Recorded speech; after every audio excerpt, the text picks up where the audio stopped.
Assalamualaikum everyone. আজকে আপনাদের electrical circuit 2 এর মূলত লেকচার 2 বাট ফার্স্ট ক্লাসে হচ্ছে ম্যাক্সিমাম নিয়ে আসেন নাই। আমি প্রথম থেকে মানে যে কথাগুলো বলেছিলাম একটু রিপিট করে নিয়ে দেন আজকে আমরা ইনশাআল্লাহ চ্যাপ্টার 9 স্টার্ট করব। সো আমাদের যে বইটা ফলো করা হবে এটা হলো fundamentals of electric circuits by Alexander সালচুকার। তো আমাদের এই বইটাই হচ্ছে মেইন বই হিসেবে এই সেমিস্টারে ইউজ করা হবে, আর রেফারেন্স বই হিসেবে আমরা বলস্টেড স্যারের বইটাকে মাঝে মাঝে হয়তো ব্যবহার করব। তো যখন হচ্ছে যে টপিকটা এখান থেকে লাগবে আমি আপনাদেরকে বলে দিব। তো লাস্ট দিন যখন আমরা লেকচার প্ল্যানটা নিয়ে আলোচনা করেছিলাম, কয়েকজন মনে হয় বলেছিলেন যে এইখানে হচ্ছে আমাদের কোন টপিকটা কোন বই থেকে বা কোন চ্যাপ্টার থেকে পড়াচ্ছি এটা বলে দিলে সুবিধা হয়, তাই না? তো আমরা যখন এই জিনিসগুলো পড়াবো তখন ওয়ান বাই ওয়ান ডিসকাস করে নিব, এই সমস্যা নাই। তো প্রথমত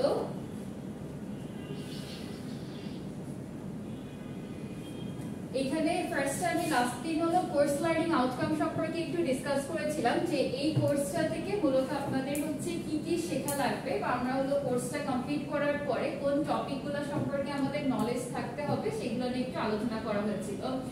তো সিএলও 1 2 3 4 করে কিছুটা ক্লাসিফাই করা আছে, আর বেসড অন দিস আমাদের হচ্ছে একটা টেবুলার ফরম্যাটে সবকিছু রিপ্রেজেন্ট করা যে উইক 1 এ আমরা কোন কোন টপিক কভার করব, আমাদের টিচিং লার্নিং স্ট্র্যাটেজি কি কি থাকবে, অর্থাৎ আমরা কোন ধরনের ম্যাটেরিয়ালস প্রোভাইড করব নাকি ভিডিও থেকে শিখবো সেগুলোও দেওয়া আছে, প্লাস হলো assessment strategy and lastly corresponding CLOs. অর্থাৎ আপনাকে এই টপিকটা পড়ানোর পরে আমি কিভাবে হলো জাজ করব বা আমাদের অ্যাসেসমেন্ট স্ট্র্যাটেজিটা কি হবে, আর এই টপিকটা কমপ্লিট করার পরে কোন কোন সিএল অর্থাৎ এখান থেকে আপনি কোন কোন নলেজগুলো হচ্ছে গ্যাদার করতে পারবেন সেগুলোর বেসিসে একটা টেবুলার ফরম্যাট দেওয়া আছে। তো এই টেবুলার ফরম্যাটটা আপনাদের মুখস্থ করা বা জানা ম্যান্ডেটরি এরকম কিছু না, আমি যখন যেটা বলবো বা পড়াবো তখন শুধু এর সাথে একটু রিলেট করে নেবেন যে এই টপিকগুলো আমাদের শেষ হচ্ছে কিনা, ঠিক আছে? যেমন first of all CLO 1 that is know the basic laws of electricity, AC circuit and magnetism. CLO 2 analyze the properties of AC values, for example waveforms, RMS values of voltage, current and power, series and parallel, RL, RC and RLC circuits. So প্রথম দিন হচ্ছে আমরা RC, RL, RLC এই সার্কিটগুলো নিয়ে একটু আলোচনা করেছিলাম, right? যে ডিসি সার্কিট যখন আমরা অ্যানালাইসিস করেছি অনলি রেজিস্টার কানেক্টেড থাকতো, আর যখনই আপনার এসি সার্কিটটাকে স্টাডি করতে যাবেন রেজিস্টারের সাথে ক্যাপাসিটর অথবা ইন্ডাক্টর অথবা ক্যাপাসিটর ইন্ডাক্টর বোথ কানেক্টেড থাকবে। সো এগুলো কখন কিভাবে কানেকশনে থাকবে, এগুলো থাকলে আমরা কিভাবে অ্যানালাইসিস করব, এগুলো হচ্ছে সামনের দিকে ক্লাসগুলোতে বা চ্যাপ্টারগুলোতে আপনারা ইনশাআল্লাহ পাবেন। Next হলো applied techniques such as node, mesh and network theorems to solve AC circuits. So প্রথমত আমরা ইলেকট্রিক্যাল সার্কিট 1 কোর্সটা যখন করেছিলাম সবাই তখন কিছু মেথড সম্পর্কে স্টাডি করানো হয়েছিল না আপনাদেরকে, যেমন হচ্ছে নোডাল অ্যানালাইসিস আপনারা শিখেছিলেন, মেশ অ্যানালাইসিস, তারপর superposition, source transformation, Norton's theorem, Thevenin theorem, এগুলো কি মনে আছে? যদি মনে থাকে ভালো, যদি মনে না থাকে তাহলে ওগুলো আবার একটু রিভিউ করতে হবে, কারণ ওই জিনিসগুলো আপনাদের আবার হচ্ছে এসি সার্কিট অ্যানালাইসিস করার সময় দরকার পড়বে। আমরা ডিসি সার্কিট যেটা করি সেটাকে একদম হচ্ছে সকল সার্কিটের বেস হিসেবে কনসিডার করা হয়, কারণ সামনের দিকে আপনারা যখনই যাবেন যে কোনো ধরনের সার্কিট অ্যানালাইসিস করতে গেলে আপনাকে হচ্ছে আইদার মেশ অথবা নোড কিংবা সুপারপজিশন, তারপর হচ্ছে source transformation, Y delta transformation, এগুলো কোনো না কোনো ভাবে হচ্ছে অ্যাপ্লাই করে সার্কিটটাকে সিম্পলিফাই করে নিতে হবে। ফর এক্সাম্পল আমরা হচ্ছে যখন ডিসি সার্কিট অ্যানালাইসিস করতাম তখন হচ্ছে নোডাল অ্যানালাইসিস, মেশ অ্যানালাইসিসের মাধ্যমে ভোল্টেজ, কারেন্ট এগুলোকে বের করেছিলাম না, তো ওগুলো ফাইন্ড আউট করা কম্পারেটিভলি ইজি ছিল, কারণ ওই ইকুয়েশনগুলো আপনারা ডাইরেক্ট হচ্ছে ক্যালকুলেটর ইনপুট দিতেন, 2 ইনপুটস 2 আউটপুটের যে ইকুয়েশন আছে আইদার ওইটা ইউজ করে অথবা 3 ইনপুটস 3 আউটপুটের ইকুয়েশন অ্যাপ্লাই করে খুব সহজেই হচ্ছে I1 I2 I3 বা V1 V2 V3 এগুলো বের করে ফেলতেন, এই তো। তো ওইখানে আমাদের দুইটা কাজ ছিল, একটা হচ্ছে প্রথমত আইদার নোড অ্যানালাইসিস অথবা মেশ অ্যানালাইসিস করার পরে ক্যালকুলেটর ইকুয়েশনগুলোকে ইনপুট দিয়ে আউটপুট ফাইন্ড আউট করা। এসি ক্ষেত্রে ব্যাপারটা এত ইজিলি সলভ করা পসিবল হবে না। কেন হবে না কেউ কি বলতে পারবে? ইমাজিনারি নাম্বার আছে, ফাইন, কারণ আমাদের হচ্ছে ডিসি পার্টে কোনো ইমাজিনারি নাম্বার থাকতো না, এসি তে যেহেতু ইমাজিনারি নাম্বার আছে সুতরাং আমরা সরাসরি হচ্ছে ক্যালকুলেটরে এগুলোকে ইনপুট দিতে পারবো না। তাহলে আমাদেরকে কিভাবে সলভ করতে হবে? সবচেয়ে ইজিয়েস্ট ওয়ে হলো ক্রেমার্স রুল অ্যাপ্লাই করা। ক্রেমার্স রুলটা আপনারা ইন্টারমিডিয়েটে ম্যাট্রিক্স যে চ্যাপ্টারটা করেছিলেন ওইখানে ছিল। এখন বলেন তো কেউ কি স্কিপ করছেন ম্যাট্রিক্স চ্যাপ্টারটা? আচ্ছা, যদি স্কিপ করে থাকেন তাহলে আমি যখন ক্লাসে করাবো তখন একবার মনে হয়ে যাবে, আর যারা অলরেডি করে এসেছেন তাদের জন্য কম্পারেটিভলি ইজি হবে ক্যাচ করা। সো ওইখানে আমরা হচ্ছে যদি 2 ইনপুটস থাকে সেক্ষেত্রে 2x2 সাইজের যে ম্যাট্রিক্স আছে ওগুলাকে ইনপুট দিব, আবার হচ্ছে 3x3 সাইজের ম্যাট্রিক্স ইনপুট দিয়ে আউটপুট ক্যালকুলেট করা যাবে। ওগুলো এত বেশি ডিফিকাল্ট না, কিন্তু সমস্যা যেটা হচ্ছে এসি সার্কিটের ম্যাথগুলো আপনাকে প্রচুর প্র্যাকটিস করতে হবে, আদারওয়াইজ এক্সামে যে টাইমটা থাকবে ওই টাইমের মধ্যে আপনারা কভার করতে পারবেন না। বুঝতে পারলাম? আচ্ছা, নেক্সট হলো আমাদের এই কোর্সটা মূলত ডিজাইন করা হয়েছে এই মানে আমরা কয়েকটা সেমিস্টার ধরে ট্রাই করছি যে আপনাদের শুধুমাত্র ম্যাথমেটিক্যাল প্রবলেম, থিওরিটিক্যাল কনসেপ্ট এগুলোকে না শিখিয়ে রিয়েল লাইফ ইমপ্লিমেন্টেশনের সাথে কতটা মানে পরিচয় করে দেওয়া যায়। সো এখানে আমরা যেই টপিকটা যে জিনিস শিখবো ওইটার অ্যাকচুয়ালি রিয়েল ফিল্ড ইমপ্লিমেন্টেশনটা কি আছে সেগুলো আপনাদেরকে একটু জেনে আসতে হবে, আমিও ক্লাসেগুলো জানাবো। ঠিক আছে? তো আমার ক্লাস হয়তো বা লাস্ট সেমিস্টারে করেছিলেন রেগুলার 14-15 ব্যাচ, 16 ব্যাচটা একদমই নতুন।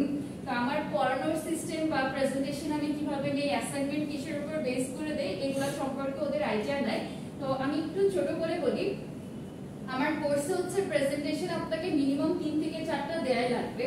ঠিক আছে? আর প্রেজেন্টেশনগুলো খুবই ইজি হয়, যেমন ধরেন আমি যেই টপিকটা ক্লাসে পড়াবো ওই টপিকের উপরেই আপনি প্রেজেন্টেশনটা দিতে পারবেন। দেখা যাচ্ছে এটা রিয়েল ফিল্ড ইমপ্লিমেন্টেশন সম্পর্কে আর হলো এটা থিওরিক্যাল কনসেপ্টগুলো নিয়ে আপনারা হচ্ছে প্রেজেন্টেশনগুলো দিবেন। প্রেজেন্টেশন ইন্ডিভিজুয়ালি হবে, খুব বেশি সময় নেবেন না, 5 to 10 মিনিটস এর মধ্যে আপনাদের প্রথম স্টেপের যে প্রেজেন্টেশন ওগুলোকে দিতে হবে। আর পরবর্তীতে যখন একটা প্রজেক্ট দেওয়া হবে, প্রজেক্টের মেম্বার হচ্ছে মিনিমাম 3 ম্যাক্সিমাম 4, বাট এখানে আমি একটা সুযোগ দিই, কেউ যদি গ্রুপ ফর্ম করতে না পারে সেক্ষেত্রে চাইলে ইন্ডিভিজুয়ালি আপনি প্রজেক্ট করতে পারেন, আমার কোনো আপত্তি নাই। কিন্তু গ্রুপ করার পরে গ্রুপের মধ্যে কি হবে না হবে, বন্ডিং থাকবে কি থাকবে না, আপনারা কিভাবে সবাইকে দিয়ে কাজ করাবেন নাকি নিজেই সব দায়িত্ব নেবেন, it's totally up to you.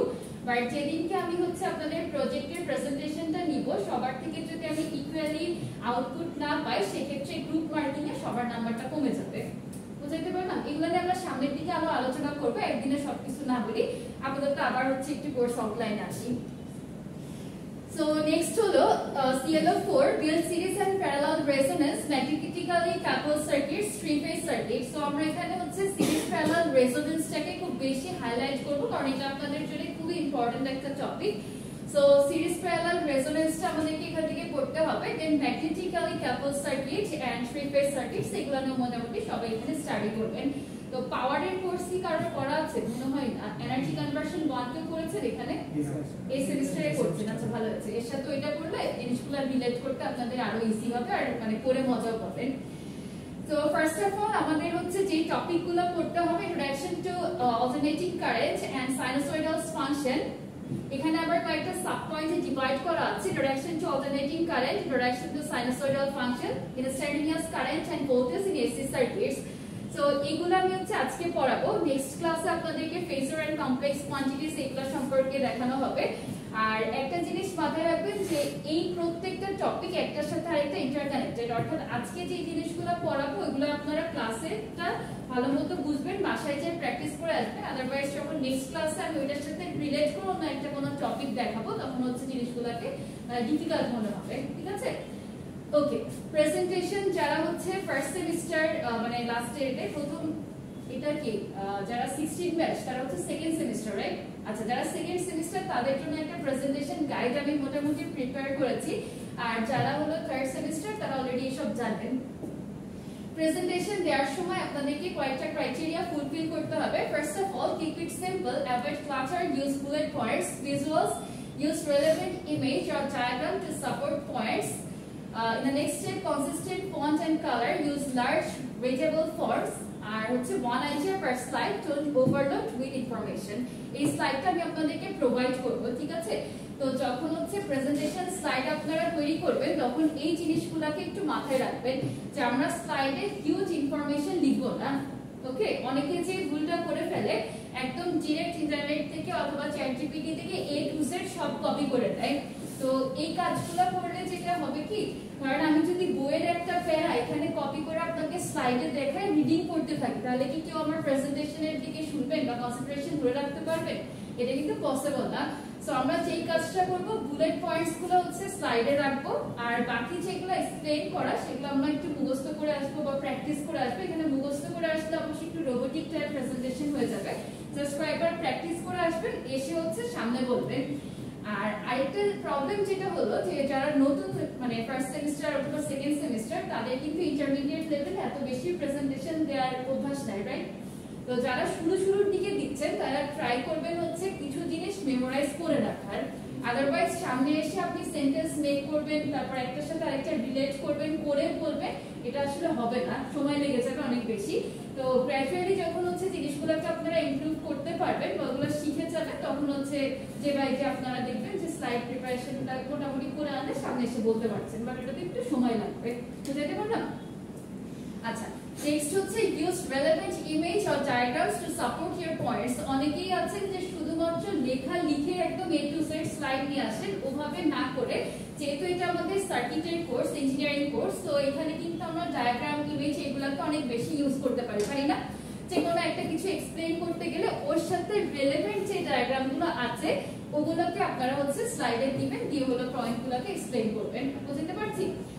Okay, next হচ্ছে consistent font and colour, use large readable fonts. আপনারা যদি খুব ছোট ফন্ট ইউজ করেন, যেটা হচ্ছে পেছনে যারা অডিয়েন্স আছে তারা দেখতে পারবেন না, শুধু আপনি সামনে থেকে দাঁড়ায় দাঁড়ায় দেখে রিডিং করে চলে গেলে তাহলে কিন্তু এটা প্রেজেন্টেশন হলো না। আমরা প্রেজেন্টেশন অ্যাকচুয়ালি জিনিসটাকে এটাই অনেকে বুঝি না। তো আমাদের মেইন উদ্দেশ্য হলো যে কোনো একটা কাজ বলেন বা যে কোনো একটা প্রজেক্টই বলেন না কেন, আমরা করে নিয়ে এসে সবার সামনে সেটাকে উপস্থাপন করব, যাতে করে সবাই এটা একটু সম্পর্কে জানতে পারে। ঠিক আছে? অ্যাকচুয়ালি আমার নলেজটা আমি সবার সাথে শেয়ার করব। সো এখন আমি যদি এমন ছোট ছোট ফন্টে লিখে আনি যে পেছন থেকে কেউ পড়তেই পারছে না, তাহলে তো আর সেই প্রেজেন্টেশন দিয়ে কোনো লাভ হলো না। ওকে, সো প্রেজেন্টেশন জিনিসটাকে খুব ভয়ঙ্কর কিছু একটা না ভেবে জাস্ট এইটুকু মনে রাখবেন যে আমি যে জিনিসটা জানি সেটা আমার ক্লাসমেট, টিচার এনাদের সাথে শেয়ার করছি। মনে থাকবে? ওকে, নেক্সট হচ্ছে one idea per slide, don't overload with information. অনেকে যে কাজটা করে ফেলে, এক স্লাইডে আল্লাহর নাম নিয়ে যা যা ইনফরমেশন আছে ম্যাক্সিমাম জিনিসই ইনপুট দিয়ে দেয়। সো সেক্ষেত্রে যেটা হবে, আপনার অডিয়েন্স ওইগুলোর মধ্যে ডিফারেন্সিয়েট করতে পারবে না যে অ্যাকচুয়ালি আমার কোন টপিকটা এখন দরকার, এর পরে কোনটা আসবে, এগুলোর মধ্যে যদি হচ্ছে কেউ ডিফারেন্সিয়েট করতে না পারে, তখন এই প্রেজেন্টেশনটা আর কেউ দেখতে ইন্টারেস্টেড হয় না। ওকে, সো আমরা ওভারলোড করব না ইনফরমেশন দিয়ে, এক একটা স্লাইডে এক একটা ইনফরমেশন রাখবো। নাম্বার অফ স্লাইডস এর আপনাদের কোনো লিমিটেশন দেওয়া হবে না, সুতরাং স্লাইড নাম্বার যদি বেড়ে যায় এতে কোনো অসুবিধা নাই। বোঝাতে পারলাম? খুব কি কঠিন মনে হচ্ছে?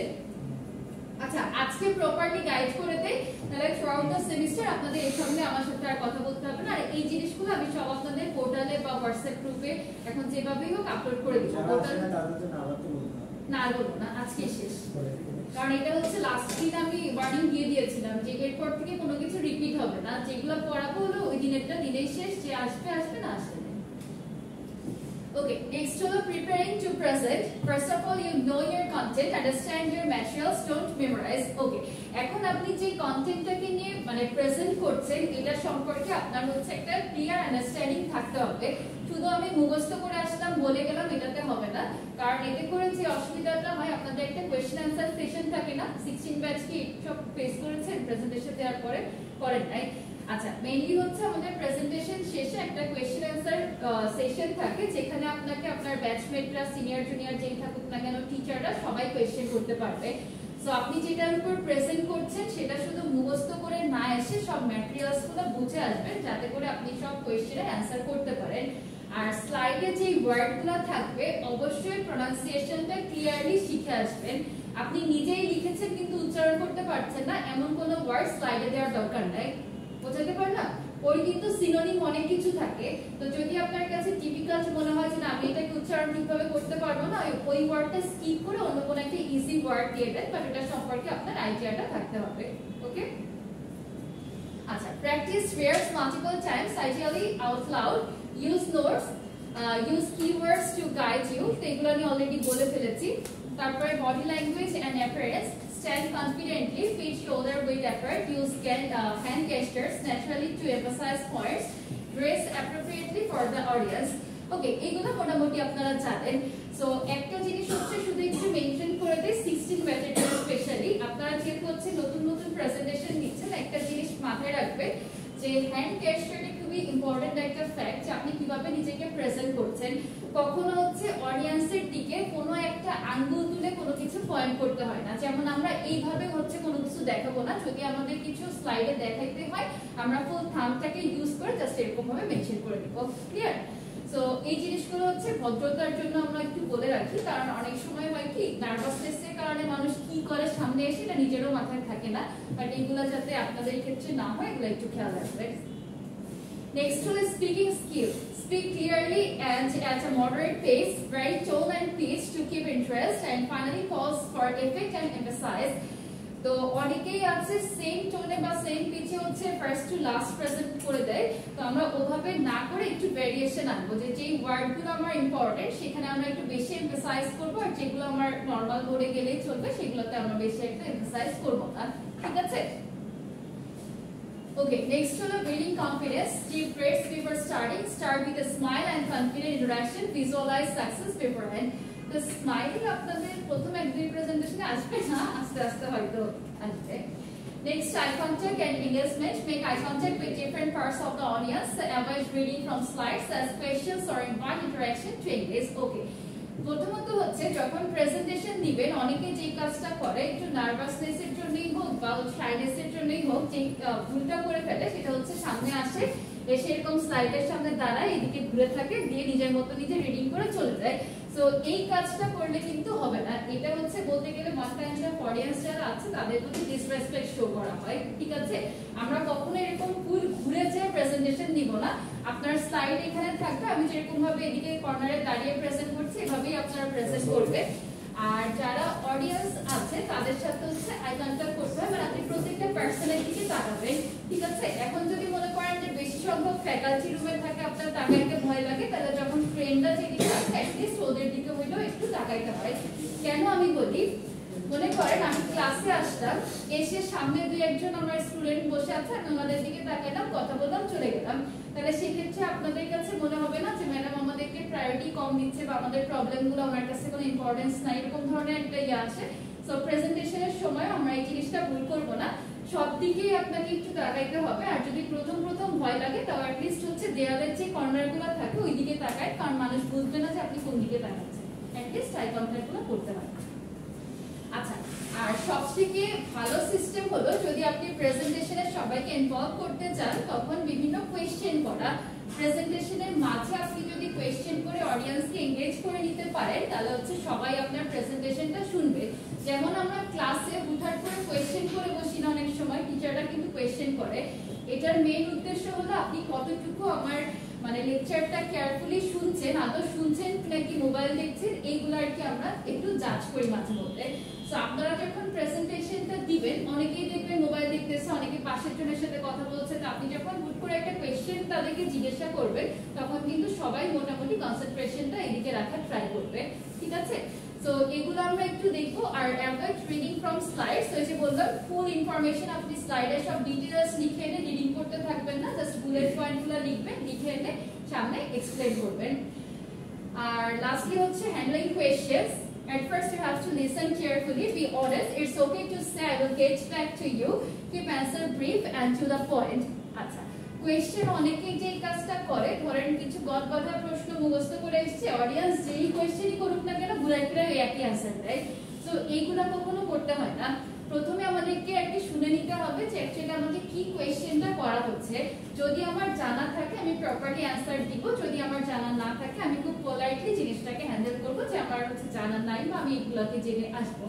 আবার অনেক সময় একটা যদি আপনারা কখনো কনফারেন্সের যে প্রেজেন্টেশনগুলো হয় ওইখানে অ্যাটেন্ড করেন, তো এখানে স্ট্রেট ফরওয়ার্ড জানি না পারি না এরকম বলার থেকে আপনার যদি কিছু ইনফরমেশন জানা থাকে তাহলে ওইটুকু তাদের সাথে শেয়ার করবেন, করে বলতে হয় যে বাকি যেটা আছে এটা আমার এই মুহূর্তে জানা নেই, আমি ইন ফিউচার ওগুলো জেনে আসবো বা ওইটা আমার ফিউচার ইমপ্লিমেন্টেশনের মধ্যে ইনক্লুড করবো, এইভাবে জিনিসগুলোকে হ্যান্ডেল করতে হয়।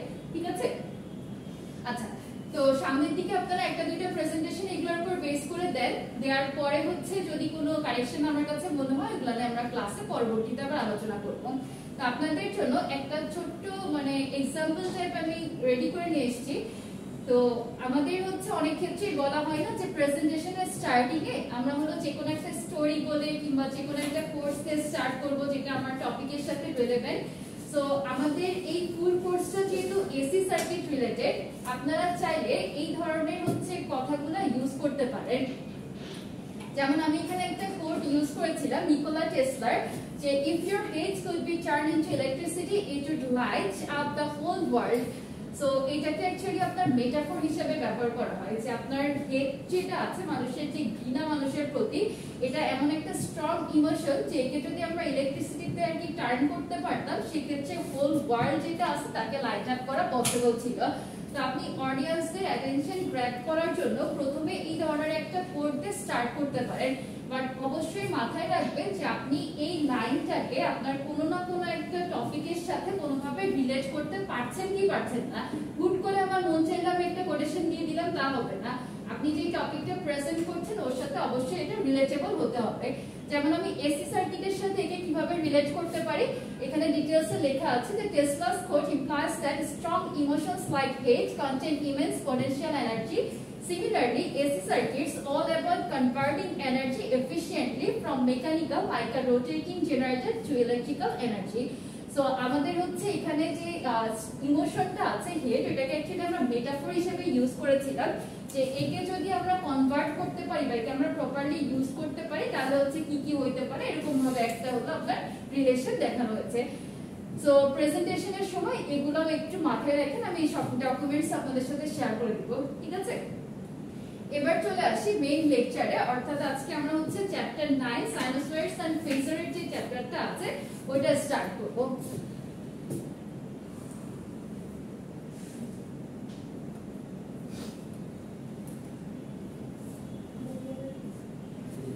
আচ্ছা, যখন হচ্ছে আপনারা ইলেকট্রিক্যাল সার্কিট 1 করেছিলেন তখন টাইম ডোমেইনে v = IR, টাইম ডোমেইন তো হবে ছিল না, নরমালি আপনারা v = IR এই ইকুয়েশনগুলোকে নিয়ে ডিল করছেন। আর এখন আপনাদেরকে যে কাজটা করতে হবে টোটালটা, অর্থাৎ ইন্ডাক্টর, ক্যাপাসিটর, রেজিস্টর, এগুলোকে সবকিছুকে নিয়ে ডিল করা লাগবে। তো আমি মোটামুটি এই সেমিস্টারে যত ইকুয়েশন লাগতে পারে, মানে বেসিক ইকুয়েশন, ওগুলাকে একসাথে সামারাইজ করে রেখে দিয়েছি, এটা আপনাদেরকে আমি দিয়ে দিব। তো এইটা সবার কাছে আমি নেক্সট ক্লাসে এক কপি প্রিন্ট আউট দেখতে চাই, অ্যাট লিস্ট হচ্ছে ফর্মুলার এই শীটটা, ঠিক আছে? আচ্ছা, আর আরেকটা জিনিস, এই শীটটা হচ্ছে ততক্ষণ পর্যন্ত রাখবেন যতক্ষণ না পর্যন্ত আপনারা পরীক্ষার হলে প্রবেশ করবেন। যখন এক্সাম হলে প্রবেশ করবেন এই ধরনের কোন শীট যদি কারোর কাছে দেখা যায় বা আমার সামনে পড়ে, সেই ক্ষেত্রে কি হবে বাকিটা বুঝতেই পারছেন, ঠিক আছে? হ্যাঁ, তো এটা আমি কতক্ষণ রাখবো? ক্লাসে রাখবো। ক্লাস টেস্ট যখন হবে সেদিনও কেউ ক্যারি করবেন না, আর যদি আমি সাডেন টেস্ট তো নিবই অবশ্যই, সাডেন টেস্টের দিন কেউ এইসব ব্যাগের থেকে বের করবেন না, ওকে?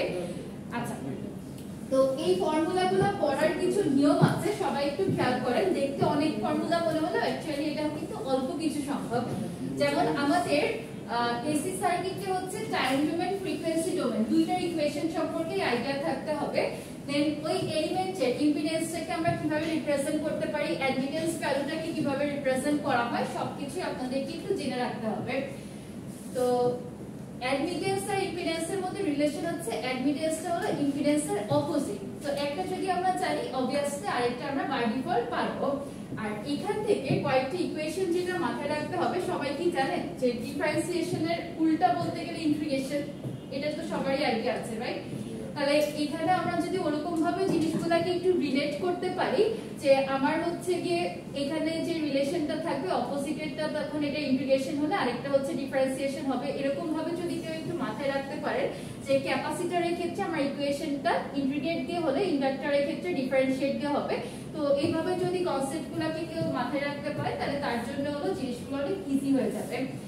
আর আরেকটা ব্যাপার হচ্ছে আপাতত সবাই যেই কাজটা করবে, এই কয়েকটা ইকুয়েশন একটু খাতায় কষ্ট করে লিখে নেন, এগুলো আগেই লাগবে না, এগুলো আমরা পরে 1 বাই 1 আসবো। আর এর মধ্যে থেকে একটু সুবিধা করে দেই, কিছু সমীকরণ সম্পর্কে অলরেডি আপনাদের আইডিয়া আছে। যেমন রেজিস্টারের ক্ষেত্রে আমরা সিরিজে ক্যালকুলেট কিভাবে করতাম, সবগুলোকে সামেশন করে, right? R1 plus R2 up to যতগুলো রেজিস্ট্যান্স আমার কানেক্টেড থাকতো ওইগুলোকে আমরা সিরিজে হচ্ছে এভাবে রিপ্রেজেন্ট করেছিলাম। আর প্যারালালটা কি হয়, এর জাস্ট উল্টা, অর্থাৎ প্যারালাল কানেকশনে আমি 1 by R1 plus 1 by R2 is equal to 1 over R2 এভাবে হচ্ছে রিপ্রেজেন্ট করতে পারি। আর যদি ডাইরেক্ট হলো আপনার প্যারালালে আমরা ইকুইভ্যালেন্ট রেজিস্ট্যান্স দেখাতে চাই, তখন R1 into R2 divided by R1 plus R2, এটা আমরা সলভ করলে এই ধরনের ফরম্যাটটা আনতে পারি রিভার্সে নেওয়ার পরে। সো এই ইকুয়েশনগুলো সম্পর্কে মোটামুটি আপনারা জানেন, যেগুলো জানেন না বা ভুলে গেছেন সেগুলো হচ্ছে ক্যাপাসিটর ইন্ডাক্টরের এই ইকুয়েশন। সো ক্যাপাসিটরের ক্ষেত্রে একটা ব্যাপার একটু মাথায় রাখবেন, রেজিস্টরের প্যারালালে যে সূত্র, ক্যাপাসিটরের হচ্ছে সিরিজে সেই সূত্রটা ইউজ করতে হয়। ঠিক আছে? আচ্ছা লেখাটা একটু স্টপ করেন, আমি তো একটা কথা বলে নেই, তারপরে লিখেন সবাই। আমরা সিরিজ রেজিস্টার ক্যালকুলেট করি কিভাবে? সবগুলোকে যোগ করে না, আর প্যারালালটা ক্যালকুলেট করা হয় R1 * 6, দুইটা মানে কানেক্টেড থাকে তখন দুইটার মাল্টিপ্লিকেশন ডিভাইডেড বাই দুইটার সামেশন। সো যখন আপনি ক্যাপাসিটরের ক্ষেত্রে কনসিডারেশনে আনবেন, রেজিস্টরের প্যারালালের যে সূত্র, ক্যাপাসিটরের সিরিজের সেই সূত্র, আর রেজিস্টরের হচ্ছে আপনার সিরিজের যে সূত্র, ক্যাপাসিটরে আমরা প্যারালালে ওই ফর্মুলাটা অ্যাপ্লাই করি। ইন্ডাক্টরের ক্ষেত্রে রেজিস্টর আর ইন্ডাক্টর সেম ইকুয়েশন অ্যাপ্লাই করা হয়। সো এইভাবে জিনিসগুলো একটু মাথায় রাখতে পারেন, আর যারা হচ্ছে ফিজিক্স সেকেন্ড পেপারে এগুলো পড়ে এসেছে তাদের জন্য এগুলো এত ডিফিকাল্ট কিছুই না। তো এই ইকুয়েশনগুলো সবাই খাতায় লিখে নেন যে সিরিজের ক্ষেত্রে আমি রেজিস্টর, ক্যাপাসিটর, ইন্ডাক্টরে কোন ফর্মুলা অ্যাপ্লাই করব, প্যারালালের ক্ষেত্রে কোনগুলোকে অ্যাপ্লাই করা হয়। আর ডিসি তে রেজিস্টর সেম থাকে, ক্যাপাসিটর ওপেন সার্কিটের মতো কাজ করে, ইন্ডাক্টর হচ্ছে শর্ট সার্কিটের মতো কাজ করে। এই ইনফরমেশনগুলো খাতায় আপাতত একটু নোট করে নেন, এগুলো আগে লিখেন না, এগুলো পরে আস্তে আস্তে আসবো না।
দেখা যাচ্ছে না। সামনে এখানে বসবে।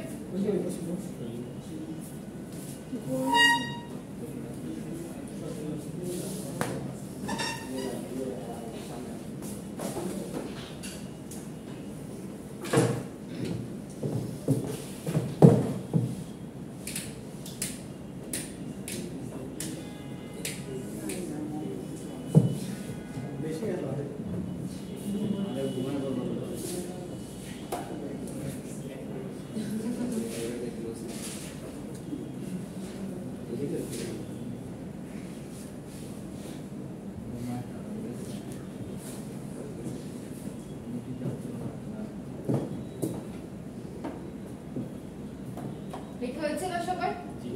একটু ফাস্ট লিখতে হবে। ওকে, সো আমাদের একদম বেসিক একটা ইকুয়েশন সাইনোসয়েডের জন্য লাগবে। ইকুয়েশনটা সবাই লিখে রাখবেন যে consider the sinusoidal voltage Vt is equal to Vm sin omega t। এই সেমিস্টারে শুরু থেকে আপনাদের যতদিন ম্যাথমেটিক্যাল প্রবলেম সলভ করানো হবে এই প্যাটার্নের ইকুয়েশনগুলো ঘুরে ফিরে আসবে। ঠিক আছে? সো এটার পরিচয়টা আমাদেরকে ইন ডিটেইলস জেনে রাখতে হবে যে Vm টা অ্যাকচুয়ালি কি রিপ্রেজেন্ট করে, দেন হচ্ছে ওমেগা টা ইন্ডিভিজুয়ালি আমাকে কি রিপ্রেজেন্ট করে, ওমেগা t এর মাধ্যমে কি প্রকাশ করা হয়।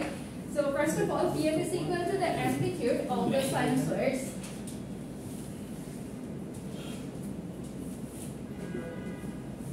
ডান পাশে করলে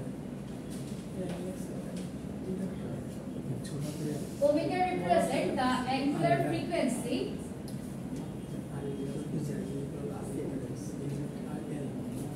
in radians per second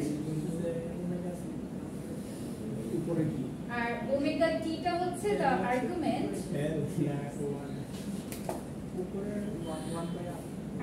of the sinusoid কি সমস্যা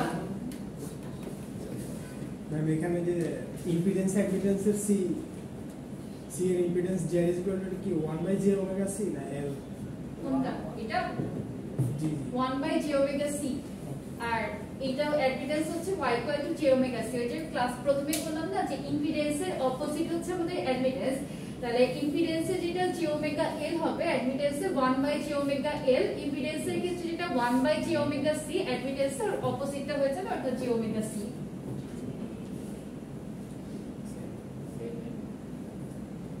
আচ্ছা ওইটুকু লেখা শেষ হলে এই কোয়েশ্চেনটা লিখে পরিচয়গুলো লিখে রাখেন যে আমাদের যখন ভোল্টেজের ক্ষেত্রে আমরা যদি সাইনুসয়েডাল ইকুয়েশন দেখতে চাই Vt is equal to Pm sin omega t where Pm represents the amplitude of the sinusoid, omega is equal to the angular frequency, unit হচ্ছে radians per second and omega t represent the argument of the sinusoid. তো এটা সম্পর্কেও আপনাদের মোটামুটি হয়তো একটা idea আছে একটা ইকুয়েশন করেছিলেন মনে আছে t equal to twice pi by omega খেয়াল আছে কারো আচ্ছা আর t এর ইকুয়েশনটা আবার কি ছিল t equal to 1 by f এই ইকুয়েশন সবগুলাই হচ্ছে আমাদের এখানে ইমপ্লিমেন্ট করতে হবে তো আমরা যদি এটাকে একটু সাজায় দেখি ওমেগা সমান লেখা যেত twice pi divided by t আবার t equal to যেহেতু 1 by f or we can say f is equal to 1 over t in that case omega equal to twice pi f এটা হচ্ছে আমাদের একদম বেস ইকুয়েশন এগুলো সব note করে রাখবেন কোথাও বুঝতে অসুবিধা হলে আমাকে কোশ্চেন করেন কিন্তু এই জিনিসগুলো কিন্তু আমার বারবার ঘুরে ফিরে আসবে সুতরাং সুন্দর করে লিখে রাখবেন যে আমাদের বেসিক ইকুয়েশন এটা তারপর হচ্ছে t এর সাথে ওমেগার কি ধরনের রিলেশন আছে ফ্রিকোয়েন্সির সাথে t এর কি ধরনের সম্পর্ক এদেরকে কম্বাইন করলে আমার ফাইনালাইজ ইকুয়েশনটা কি আসে এগুলো সবকিছুই আলেকজান্ডার সালিকুস স্যারের বইয়ের চ্যাপ্টার 9 থেকে করাচ্ছি যদি কারোর কাছে বই থাকে দেখতে পারেন অথবা পিডিএফ ফলো করবেন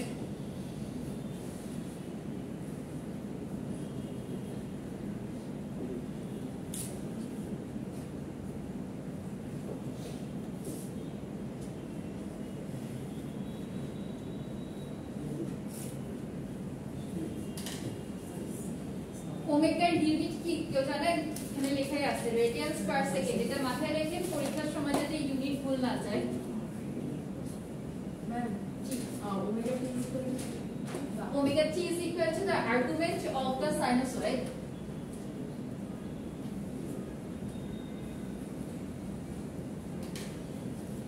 আচ্ছা এই ইকুয়েশনটা আমরা কখন লিখেছি যখন হচ্ছে ডাইরেক্ট আমি ভোল্টেজের সমীকরণটাকে প্রকাশ করতে চাই যদি কোনো অ্যাঙ্গেলে থাকে তখন আমরা এর সাথে omega t plus phi add করে দেই বুঝে গেল আমরা নরমালি সাইনুসয়েডের যে গ্রাফগুলো ওইটা কি রকম দেখেছিলাম এই প্যাটার্নের থাকে না তো আপনাদের এই কোর্সে আরো কিছু এডিশনাল টার্ম আসবে লিডিং ল্যাগিং ইউনিটি অনেক ধরনের টার্মগুলো আসবে সো আমাদের এখানে হচ্ছে ফেজ অ্যাঙ্গেলের ডিফারেন্স হবে তো যদি ফেজ অ্যাঙ্গেলের মধ্যে ডিফারেন্স আসে সেই ক্ষেত্রে আমরা হচ্ছে ওমেগা t প্লাস phi এভাবে আমরা ইকুয়েশনগুলোকে রিপ্রেজেন্ট করতে পারি তো সবাই একটু লিখে রাখেন যে omega t plus phi is the argument and phi is the phase তাহলে আমার যদি এরকম থাকে equation let's say vt is equal to vm sin omega t plus phi তাহলে এখানে phi টা অ্যাকচুয়ালি কি রিপ্রেজেন্ট করবে phi টা আমরা রিপ্রেজেন্ট করব হচ্ছে ফেজ অ্যাঙ্গেল বা ফেজ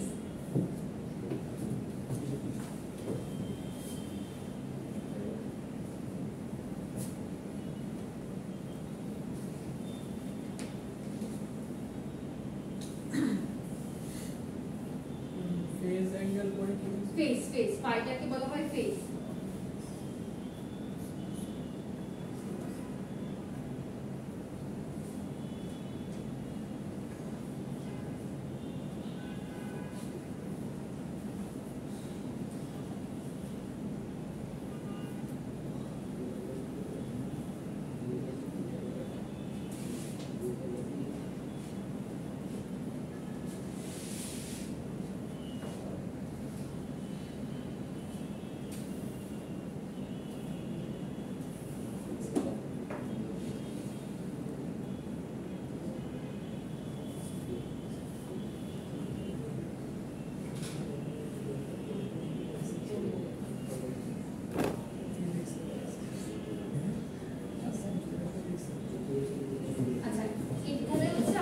দুইটা যে ডিফারেন্ট ফেজের ইকুয়েশন আমরা লিখেছিলাম ওইটাকে গ্রাফিক্যালি রিপ্রেজেন্ট করা আছে। প্রথম যেটা একদম পিওর সাইনোসয়েড ওইটাকে আমরা রিপ্রেজেন্ট করতে পারি Vm sin ওমেগা t এর মাধ্যমে।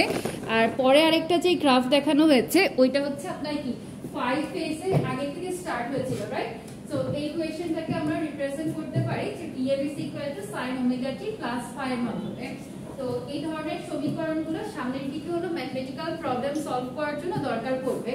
এখন বলেন তো যদি আমি দুইটাকে সামেশন করতে চাই, কোনো কারণে আমার এই ভোল্টেজ দুইটাকে অ্যাড করতে হচ্ছে, এরকম যদি কন্ডিশন আসে বা আমার সাবট্রাক্ট করা লাগে, তখন কি আমরা নরমালি যেরকম ভাবে অ্যালজেব্রিক ক্যালকুলেশন করি ওভাবে করা পসিবল নাকি অন্য কোনো ভাবে করতে হবে?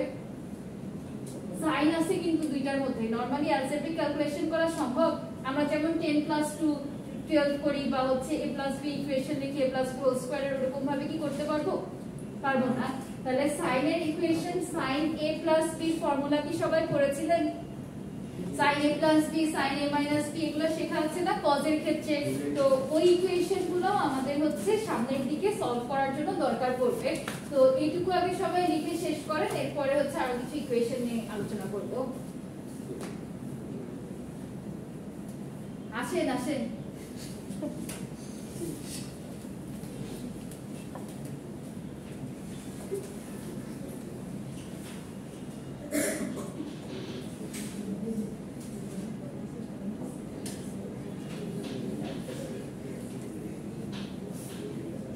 যে ডায়াগ্রামটা ড্র করেছে ওইটার নিচে টাইটেল দিয়ে রাখবেন two sinusoids with different phase.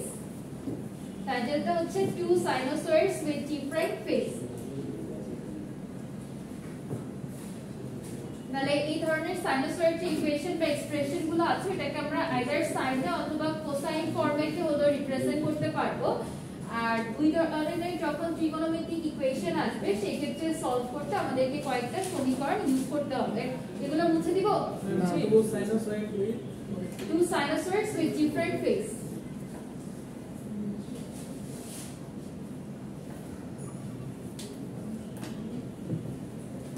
আচ্ছা, এখন আমরা একটু ইকুয়েশন গুলোকে লিখে নেই সবাই। প্রথমে স্টার্ট করেন sin a + b দিয়ে। sin a + b এর সূত্র কার মনে আছে? sin a + b গুগলের মনে আছে না? পড়ালেখা কি করে পাস করছেন নাকি নকল করে পাস করছেন বাবা? sin a cos b plus cos a sin b sin a cos b plus cos a sin b। আর যদি আমার নেগেটিভ থাকে অর্থাৎ মাইনাসের ক্ষেত্রে জাস্ট হচ্ছে মাঝখানে মাইনাস হয়ে যাবে sin a cos b minus cos a sin b। Intermediate লেভেলে আমার সবচেয়ে ফেভারিট সাবজেক্ট ছিল হচ্ছে ম্যাথ। তো এইগুলো হলো আমার খুবই পছন্দের ছিল, এখনো আছে। আপনাদের ইনশাআল্লাহ হয়ে যাবে, সমস্যা নেই। আচ্ছা, এখন আমরা যদি এটাকে কম্বাইন করি তাহলে প্লাস মাইনাস এভাবে হচ্ছে ইকুয়েশনটাকে ডাইরেক্ট লেখা যায় না? sin a cos b plus minus cos a sin b। এই প্লাস মাইনাস অ্যাকচুয়ালি রিপ্রেজেন্ট করে যে আমি যখন প্লাসেরটা নিব উপরেরটা বলতে মাইনাসেরটা নিলে হচ্ছে মাইনাস এর সব মানে সূত্র আসবে। আপনারা যেটা এখন একটু বড় হয়ে গেছেন বইতে এই ধরনের ফর্মুলাগুলো দেখবেন না, বইয়ে হচ্ছে স্ট্রেট ফরওয়ার্ড এই ইকুয়েশনটা লেখা থাকে, ঠিক আছে? আর cos এর ক্ষেত্রে ফর্মুলাটা এরকম যে আমাদের সব সময় cos একটু গ্যাঞ্জাম করতে পছন্দ করে, অর্থাৎ গ্রুপিং আছে ওদের মধ্যে। আর sin কে দেয় না, cos a cos b minus sin a sin b। দেখেন এর সবকিছুতেই কোন নীতি, যখন লেফটে প্লাস রাইটে কি আসে? মাইনাস আসবে। আর যখন লেফটে মাইনাস রাইটে কি আসবে? প্লাস আসবে। আর এই যে বললাম যে এদের নিজেদের মধ্যে একটু গ্রুপিং আছে যার জন্য sin cos কখনো একসাথে বসে না, ওর মধ্যে এর মতো এরকম ভাবে বসে। সো যখন আমরা কম্বাইন করব এটা একটু কেয়ারফুলি লিখতে হবে যে cos a plus minus b কে যখন আমরা কম্বিনেশনের মাধ্যমে লিখি cos a sin b minus plus sin a sin b। তো এটার ক্ষেত্রে যেমন প্লাসের জন্য প্লাস মাইনাসের জন্য মাইনাস, একটু কেয়ারফুলি জিনিসটা মাথায় রাখবেন যে cos এর ক্ষেত্রে অপোজিট রিলেশন, অর্থাৎ যখন প্লাস থাকবে রাইট সাইডে মাইনাস, যখন মাইনাস থাকবে রাইট সাইডে প্লাস হবে। ক্লিয়ার? সবার খেয়াল থাকবে? আচ্ছা, এই সব জন্য cos b হবে কোনটা? একবার উপরটা যেটা আছে cos a sin b cos a cos b রাখলাম cos a cos b লিখে রাখলাম sin, তাই না? cos a cos b minus plus sin a sin b। আচ্ছা, কত কনসেন্ট্রেট করে ক্লাস করতেছে। সো এই জিনিসগুলো হচ্ছে আমাদেরকে একটু খেয়াল করতে হবে, ঠিক আছে? আচ্ছা, এরপরে কোয়াড্রেন্ট ক্যালকুলেশন মনে আছে, অল স্টুডেন্টস টেক কেমিস্ট্রি এরকম ভাবে মনে রাখতেন। সো এই ইকুয়েশনের যে ফরম্যাটটা ছিল ওগুলাও আমাদের লাগবে, বলতে গেলে যা যা করে এসেছে সব রিভিউ করে আসে, কারণ সবকিছুই আমাদের হচ্ছে চ্যাপ্টার 9 এ লাগবে। আচ্ছা, ওই কোয়াড্রেন্ট ক্যালকুলেশন একদম ইজি ভাবে কি আমাকে বুঝাই দিতে পারবে? sin কখন cos হয়, কখন cos sin হয়, tan থাকবে, cot হবে, এইসব কি মনে আছে? কার মনে আছে?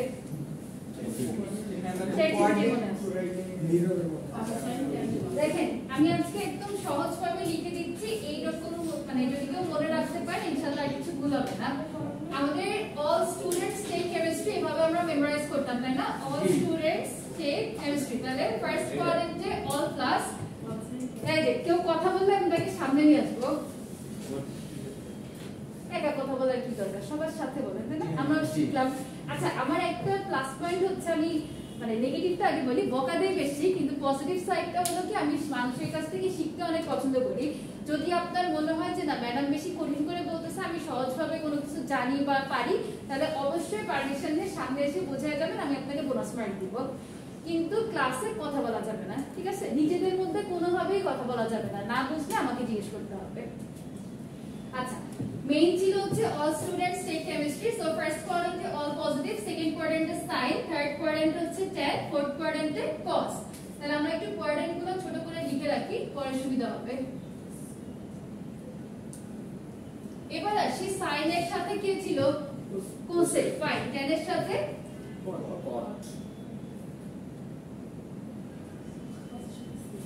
এখন ফার্স্ট কোয়াড্রেন্ট যখন ছিল আমরা এরকম ভাবে মনে রাখবো যে 90 ডিগ্রি মাইনাস থিটা থেকে আমরা স্টার্ট করব, দেন অ্যান্টি ক্লকওয়াইজ যখন আসব 90 degree plus theta, 180 degree minus theta, মানে 90 করে করে ইনক্রিজ করব, ঠিক আছে?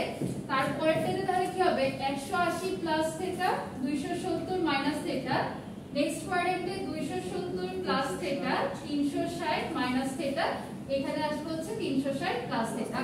ওই যে আপনারা ত্রিকোণমিতির যে চ্যাপ্টারটাতে দুই পেজ সূত্র মুখস্থ করতেন না, যে 90 ডিগ্রি প্লাস থাকলে কি হবে, 90 ডিগ্রি মাইনাস থাকলে কি হবে, যেরকম একটা কম্বাইন করে হচ্ছে ফরম্যাট করা থাকতো, ওইটা বেসিক্যালি এই গ্রাফিক্যাল রিপ্রেজেন্টেশন থেকে অর্থগোলা ইকুয়েশন আসে।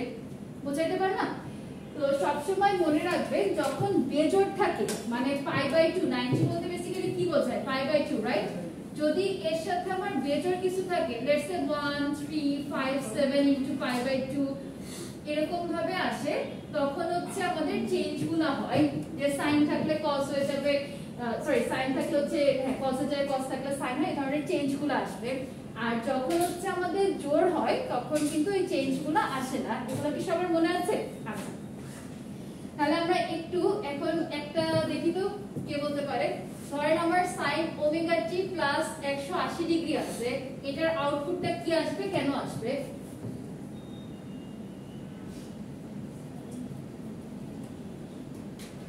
মানে 180 ডিগ্রি প্লাস থিটা বা প্লাস ফাই কনসিডার করেন, তাহলে কোন কোয়াড্রেন্টে পড়ে? থার্ড কোয়াড্রেন্টে। না, 180 প্লাস হলে কিন্তু বাবা থার্ড কোয়াড্রেন্ট, ঠিক আছে? 180 প্লাস থিটা থার্ড কোয়াড্রেন্টে, এটা কি ওর ঘর? ওর ঘর কিন্তু না। ওর ঘর যদি না হয় আউটপুট কিসে আসবে? নেগেটিভে না পজিটিভে? মাইনাসে আসবে।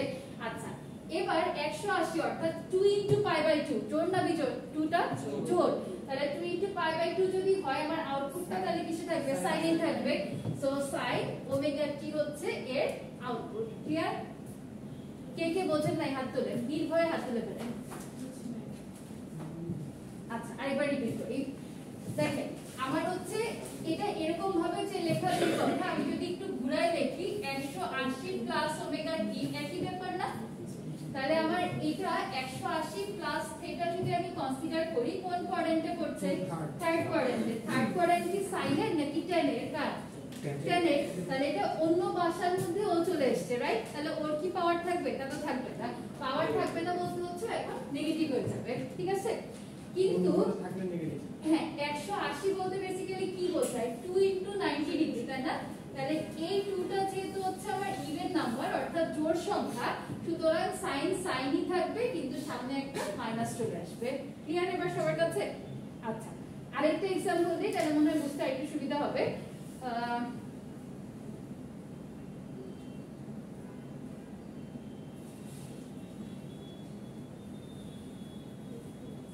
cos টা ট্রাই করে দেখেন তো, cos omega t plus 180 degree.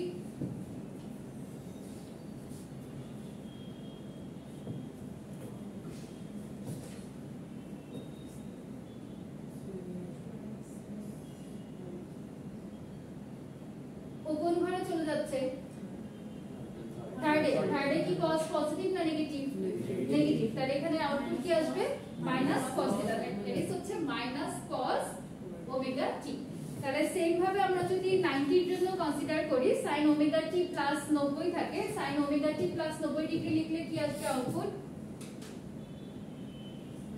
90 বলতে কিন্তু 1 * π/2 বুঝে শুনে এবারে আউটপুটটা বলেন। cos omega t sin 90 omega t plus 90 হলে cos ওমেগা টি।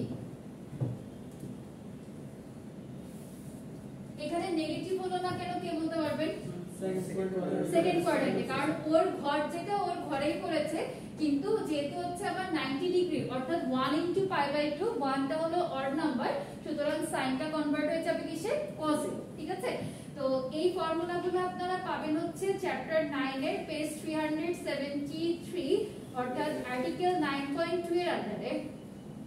লিখে রাখেন, এই সূত্রগুলো কিন্তু আপনার দরকার পড়বে।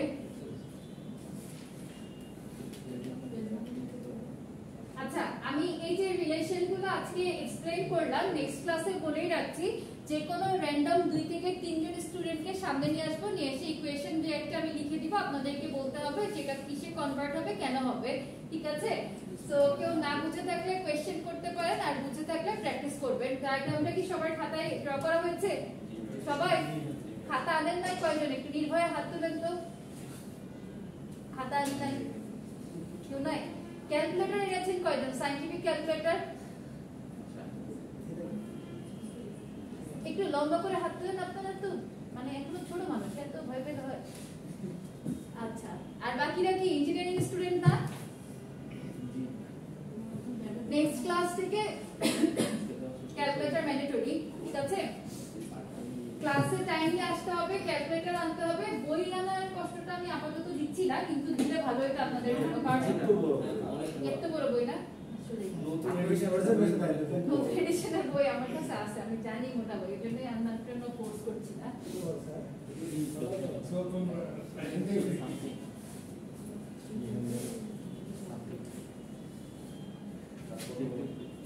আচ্ছা, সবাই একটা কোশ্চেন লিখেন, ওই কোশ্চেনটাকে সলভ করে amplitude, phase, frequency, time period এগুলো হচ্ছে ফাইন্ড আউট করে দিবেন আমাকে। যে সবার আগে ক্যালকুলেট করে দিতে পারবে তাকে আজকে ক্লাসে বোনাস মার্ক দেওয়া হবে। না না, আজকে পরিচিত কিসে? পরিচয় ক্লাসের পরে হবেন। হ্যাঁ, সবাই সবাইকে চেনেন না? চেনেন না কেন? 16 ব্যাচ তো চেনা উচিত। চেনেন না, এটা আপনাদের ব্যর্থতা। পরে এসে তো ভুলে গেছি অনেক। ভাই তো ভাই 16 ব্যাচকে আমরা সবাইকে চিনি না। যোগ দেখা সবাইকে চিনি, নাম জানি। হ্যাঁ, নাম জানেন না না? আচ্ছা, ব্যাপার না। ইকুয়েশন লিখে রাখ, VT is equal to 12 cos 50t plus 10 degree. Find the amplitude. Amplitude, phase, frequency and period of the sinusoid.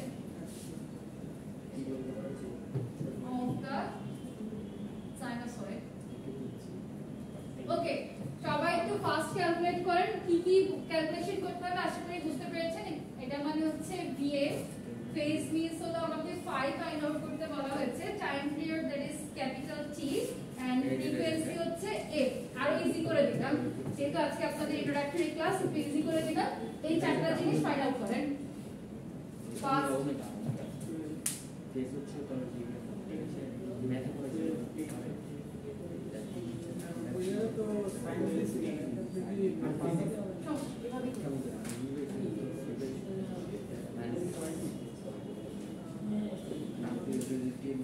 একদম ডিরেক্ট ইকুয়েশন থেকে ভ্যালু নেন আর মানগুলো লিখে দেন, আর কোনো কাজ নাই, এই জন্যই করতে হবে। 2 মিনিট লাগবে অঙ্কটা বলতে।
আচ্ছা, একজনেরটা কমপ্লিট, বাকিদের কি অবস্থা?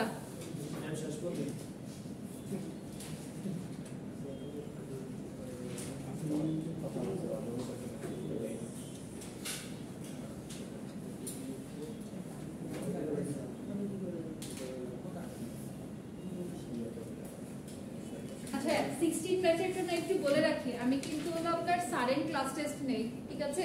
সো আজকে ক্লাসে যেগুলো পড়ানো হবে, নেক্সট ক্লাসে আসার আগে সব দেখে আসতে হবে, কারণ সারেন টেস্টগুলো কবে হবে এটা তো ডেট আগে থেকে কোনোভাবে অ্যানাউন্স করা হয় না। সুতরাং ক্লাসে এসে আপনাকে বেশিক্ষণ নেই না, 10-15 মিনিট বা 20 মিনিট এরকম ভাবে হচ্ছে ছোট ছোট ক্লাস টেস্ট হয়, ঠিক আছে? আর অ্যাটেন্ডেন্স ম্যান্ডেটরি, যদি 80% অ্যাটেন্ডেন্স না থাকে তাহলে এবার কোনোভাবেই পরীক্ষায় বসতে দেওয়া হবে না। 16 ব্যাচের সিআর জানি লাস্ট দিন কাদেরকে বানানো হয়েছিল? দুইজন, আপনি আর আপনি। আপনাদের না কন্টাক্ট নাম্বারটা শেয়ার করতে বলেছিলাম? আচ্ছা, শেয়ার করে দিবেন। আর বাকিরা কোথায়? আজকে না দায়িত্ব ছিল সবাইকে নিয়ে আসার, কোথায়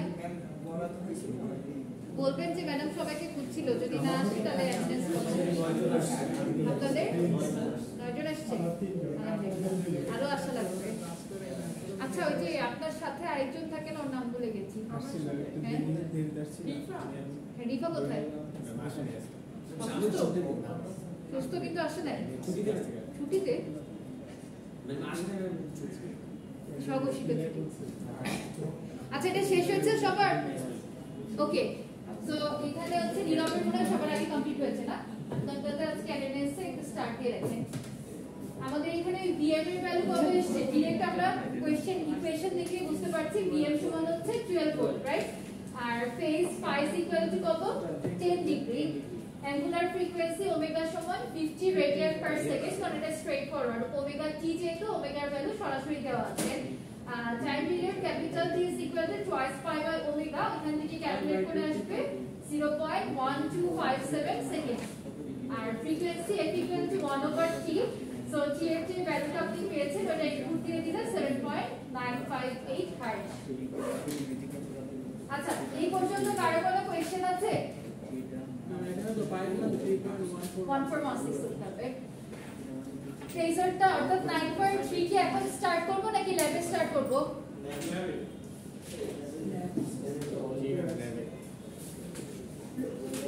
আচ্ছা, আজকে হচ্ছে আপনাদের 2টা থেকে 5টা ল্যাবের টাইমিং দেওয়া আছে, ঠিক আছে? সো আজকে যেহেতু ফার্স্ট ক্লাস, আমাদের থিওরি তো এরকম ভাবে আগাই নাই, সুতরাং আমরা আজকে ক্লাসটাতে থিওরি নেব। ইনশাআল্লাহ নেক্সট ক্লাস থেকে হচ্ছে ল্যাবের টাইমে ল্যাবই হবে, থিওরি ক্লাসে থিওরি হবে, ঠিক আছে? আর যেহেতু এটা ইলেকট্রিক্যাল সার্কিট 2 এর ল্যাব, সুতরাং সার্কিট 1 এ আপনারা যেগুলো বেসিক শিখে এসেছিলেন ওগুলো কিন্তু ইমপ্লিমেন্ট করা লাগবে। কারেন্ট ভোল্টেজ মেজারমেন্ট কিভাবে করতে হয় সবার কি খেয়াল আছে? এই যে যারা কথা বলছেন, কারেন্ট কিভাবে মাপবে? সিরিজে না প্যারালালি? কারেন্ট মেজার করে কিভাবে? অ্যামিটার সিরিজে কানেক্ট করতে হয় না প্যারালালি? সিরিজ। আর ভোল্টেজ মাপবে কিভাবে? ভোল্টমিটার প্যারালালি দিয়ে। আর কারেন্ট মেজারিং এর সময় রেজিস্ট্যান্সের যে লেগ ব্রেক করে অন্য একটা প্লেসে বসাতে হয়, এগুলো কি খেয়াল আছে সবার? বেসিক সার্কিট কিভাবে বিল্ড করে এগুলো মনে আছে সবার? প্রথমে একটু রিভিউ করলে ভালো হতো। আচ্ছা তাহলে ল্যাবের টাইমে আজকে আমি এই জিনিসগুলোকে একটু রিভিউ করে দেন আপনারা এই চ্যাপ্টার 9.3 এর যে আর্টিকেলটা আছে ফেজার ওইটা পড়া ইনশাআল্লাহ স্টার্ট করব। তো সবাই ল্যাবে একদম টাইমলি চলে আসবেন, 2টা থেকে স্টার্ট হবে, ঠিক আছে? ওকে। আর এবার হলো আপনাদের অসিলোস্কোপের ল্যাব থাকবে, সুতরাং ওগুলো নিয়েও আপনাদেরকে একটু দেখানো হবে যে কিভাবে কি কাজ করে না করে। তো লাস্ট সেমিস্টারে যারা ইলেকট্রনিক সার্কিট 1 এর কোর্সটা আমারটা করেছিলেন তারা মোবাইল চার্জার বানানোর সময় মনে হয় অসিলোস্কোপের কাজ কিছুটা শিখেছেন, তাই না? আর 16 ব্যাচ তো মনে হয় ওসব নিয়ে কখনো কাজও করেন নাই, ঠিক আছে? কি বেশি কঠিন মনে হচ্ছে? কঠিন না, অনেক ইজি সাবজেক্ট।